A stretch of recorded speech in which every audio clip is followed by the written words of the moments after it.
Aujourd'hui, j'avais envie de te parler d'un sujet qui, je pense, nous concerne tous, la charge mentale du consommateur et la fameuse dissonance cognitive. Si t'as jamais entendu parler de dissonance cognitive, je te lis la définition officielle. C'est un concept de psychologie qui décrit le conflit ou la tension intérieure ressentie par une personne lorsqu'elle est confrontée à des croyances, des attitudes ou des valeurs qui entrent en contradiction les unes avec les autres. Cette tension psychologique peut amener la personne à chercher des moyens de réduire cette incohérence, que ce soit en modifiant ses croyances, en rationalisant ses actions ou en cherchant des informations pour justifier ses choix. Mais comme on n'est pas là pour faire de l'écologie élitiste, en gros, la dissonance cognitive, c'est comme quand on se retrouve dans un supermarché et que tout d'un coup, nos bonnes résolutions écolo volent en éclats et qu'après, on reste à culpabiliser. Voilà, c'est dit, on va pas chercher midi à 14h pour l'explication. Et pour le coup, la dissonance cognitive, ça peut te flinguer la charge mentale. Je vais te décortiquer pourquoi, même quand on essaye d'être plus responsable, on se retrouve à faire des choix pas vraiment en accord avec nos valeurs. Je vais te parler des pièges psychologiques, donc là ça va pas s'entendre au montage, mais ça fait 3 fois que je répète pièges psychologiques, c'est pas hyper simple à dire, des tentations et de toutes ces influences qui nous guettent quand on fait nos courses. Comme d'hab, à la fin je vais te donner des solutions qui pourront t'aider. Avant de commencer l'épisode, j'aimerais juste te demander de laisser une note sur Apple Podcast ou Spotify, ça permet de soutenir gratuitement ce podcast, d'être mieux référencé et de toucher plus de personnes. Ça va m'aider à continuer à t'offrir du contenu génial pour t'aider à adopter un mode de vie plus sain et responsable. Tes notes et tes commentaires sont vraiment un rayon de soleil pour moi, donc merci d'avance pour ton soutien. Allez, c'est parti, on commence. Je te fais la scène. Tu prends ton tote bag ou un autre sac sous le bras en mode ok, go faire les courses. Aujourd'hui, je vais être une consommatrice responsable. Je vais acheter éthique, bio, local, tout ça. Et là, t'arrives dans le rayon et c'est Koh-Lanta. Les tentations, les nouveaux produits et même avec la meilleure volonté du monde, tu vas finir par céder. La dernière fois, je suis rentrée au Leclerc et j'avais ma petite liste de courses et de manière tout à fait accidentelle, j'arrive au rayon chips. Et là, je vois qu'il y a des chips bio, artisanales et tout ça. Bah hop, je l'ai mis dans le chariot. J'ai faibli que sur un paquet, mais parfois, sans t'en rendre compte, tu peux remplir ton chariot de trucs dont t'avais pas besoin. J'en profite pour te dire que oui, je vais au supermarché. Donc t'as la légende qui dit que les écolos vont pas au supermarché parce que bouh, c'est le diable, ils font des marges de fou, ils arnaquent les petits producteurs, niveau déchets et pollution c'est une cata, etc. Alors oui, tout ça c'est vrai de chez vrai. J'ai moi-même travaillé au siège d'une enseigne de grande distrib et je te confirme que tout le mal qui se dit est vrai. Mais en même temps, 1, je ne suis pas parfaite, et 2, dans certains cas, mon budget passe avant mes convictions. Quand tu seras plus perturbé par tes dissonances cognitives, tu arriveras aussi à ce même constat, mais pour ça, il faut finir d'écouter l'épisode. Pour en revenir au truc que t'as mis dans ton sac alors que t'en avais pas besoin, c'est là qu'on se rend compte à quel point la charge mentale du consommateur, elle est réelle. On veut bien faire, mais parfois c'est compliqué de céder à l'appel du sucré, du salé, du gras, etc. Si jamais ça te donne l'impression que tu manques de volonté, dis-toi qu'en réalité, c'est bien plus complexe que ça. Prenons un exemple concret. Tu te souviens la dernière fois où t'as craqué pour des vêtements qui te servent à rien parce que ils étaient soit en promo ou parce que t'avais passé une mauvaise journée ou que faire du shopping t'a remonté le moral. Bref, c'est normal, on a tous vécu ça. Et c'est exactement de ça dont je veux parler aujourd'hui. Après, dans Koh-Lanta, t'as les épreuves, c'est-à-dire ton paquet de chips pas prévu mais trop tentant. Et ensuite, t'as aussi les alliances. Et bah c'est pareil dans notre cas.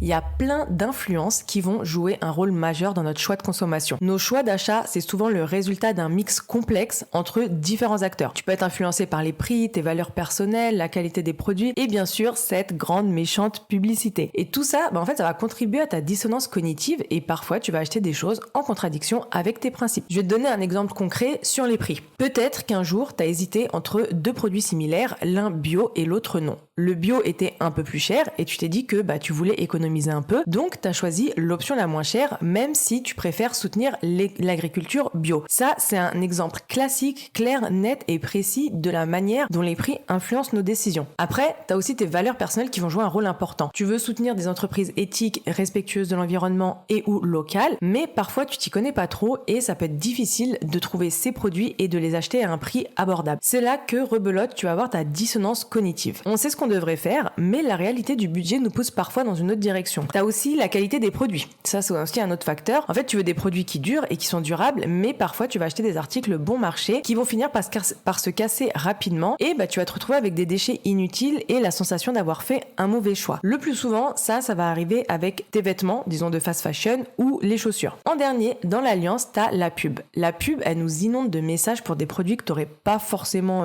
achetés et les influenceurs, influenceuses, elles nous montrent montrent comment leur vie elle est parfaite grâce à telle ou telle marque et du coup parfois tu vas les suivre et tu vas succomber à ces incitations à la consommation sans trop réfléchir. Ceci étant dit, comment on fait pour gagner l'épreuve du poteau et être le meilleur candidat de ce Koh-Lanta? Le premier sujet, le nerf de la guerre, c'est les prix. Donc on va commencer par les prix. Pour tout ce qui est, disons, matériel électronique, ustensiles de cuisine, draps, enfin voilà, tous les trucs comme ça, quand tu as deux produits similaires avec des écarts de prix, essaye de réfléchir à long terme. L'option la moins chère, elle peut te sembler plus intéressante sur le moment, mais si le produit il dure plus longtemps ou il a un impact environnemental moindre, il peut être plus avantageux sur le long terme. Ensuite, pour tout ce qui est alimentaire, bien évidemment, tu regardes toujours le prix au kilo. C'est celui qui est tout en petit en dessous du prix principal. Tu as aussi la notion du coût par utilisation pour évaluer la véritable rentabilité d'un achat. Donc, le coût par utilisation, c'est comme si tu voulais savoir combien ça te coûte chaque fois que tu utilises un truc que tu as acheté, que ce soit un vêtement, un appareil électroménager, peu importe. On va prendre l'exemple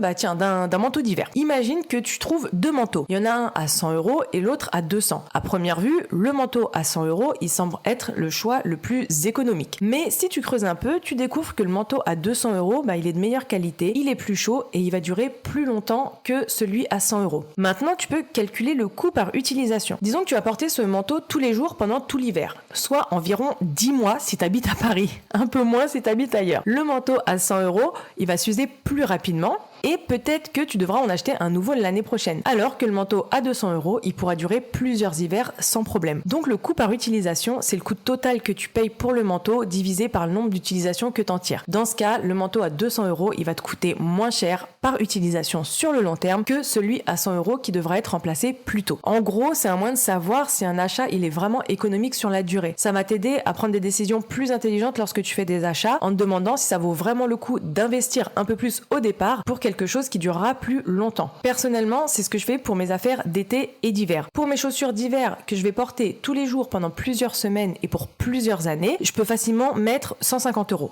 Vraiment. Ou pour mes vêtements fonctionnels de voyage, par exemple. Il y a 2 étés, j'ai acheté un t-shirt noir chez Seagal en laine de mérinos. Je crois que je l'ai payé 30 ou 40 €, plutôt qu'un t-shirt à 5 € chez H&M que je devrais racheter tous les ans. Parce que, je sais que le t-shirt de chez Seagal, il est de bonne qualité, que je peux le porter plusieurs jours sans qu'il sente mauvais, qu'il sèche vite et que, bref, pour moi, il n'y a que des avantages. Ensuite, tu as tes valeurs. Parce que, bien évidemment, tes valeurs sont essentielles. Déjà, il faut connaître tes valeurs. Tu peux faire une liste de ce qui est vraiment important pour toi en tant que consommatrice responsable. Ensuite, tu fais des recherches pour trouver des marques ou des produits qui correspondent à ces valeurs. Aujourd'hui, tu as de plus en plus d'entreprises éthiques et écologiques qui commencent à apparaître, donc tu as plusieurs options. Bien sûr, te fais pas avoir par le greenwashing. En troisième point, tu as la qualité des produits. Évidemment, je vais te recommander d'investir dans des produits de qualité quand c'est possible. Donc oui, ils peuvent être plus chers à l'achat, mais ils durent plus longtemps, ce qui signifie moins de déchets et des économies à long terme. Par exemple, investir dans des vêtements de meilleure qualité plutôt que d'acheter régulièrement des vêtements bon marché, ça peut être plus avantageux pour ton budget et pour la planète. On peut reprendre l'exemple de mes t-shirts Seagal. Et qualité, ça veut pas dire de marque. La qualité, elle va plutôt se retrouver dans les matériaux utilisés, la couture du vêtement, etc. Ensuite, t'as la pub. Là, faut juste faire appel à ton bon sens. Avant de céder à une offre ou un produit vanté par une pub, pose-toi les questions. Est-ce que t'en as vraiment besoin? Est-ce que ça correspond à tes valeurs? Et te laisse pas emporter par le marketing de la marque. Perso, pour mon exemple, j'ai un dossier dans mon téléphone que j'ai appelé Envie Achat. Tu peux l'appeler comme tu veux. Et quand je vois une pub passer, en fait, je fais un screenshot, parce que pour moi, les pubs, en général, je les vois plus souvent depuis mon téléphone. Et ensuite, je mets dans le dossier et soit je vais m'en souvenir et peut-être qu'un jour je vais acheter, soit je vais oublier et l'envie me sera passée. Après, tu as aussi l'option de planifier tes achats. Tu fais ta liste de courses avant de te rendre en magasin et tu prends vraiment ce que tu as mis sur ta liste. Ça évite les achats impulsifs et je vais aussi reprendre le fameux conseil de faire tes courses après avoir mangé pour éviter d'acheter des choses inutiles sous l'effet de la faim. Et le dernier conseil, c'est l'art de la patience. Prends le temps de réfléchir à tes achats et si tu as un coup de cœur pour quelque chose, attends un jour ou deux avant de l'acheter. Ça va te donner l'occasion de réfléchir à si cet achat il est vraiment nécessaire et si tu es prête à y consacrer du budget. Typiquement, là, moi j'ai besoin de me racheter un fond de teint. J'ai fait plusieurs screenshots, des marques qui me plaisent, je les ai mis dans mon petit dossier, j'ai fait mes comparaisons tarifaires, les comparaisons par rapport aux ingrédients et après j'ai attendu plusieurs jours. Au passage, j'ai attendu qu'ils soient aussi en solde et ensuite j'ai acheté le produit qui cochait le plus de cases de mes critères. Au passage, j'achète que rarement, mais vraiment rarement au prix normal. Il y a toujours des soldes, il y a toujours des réductions, même si c'est 10%,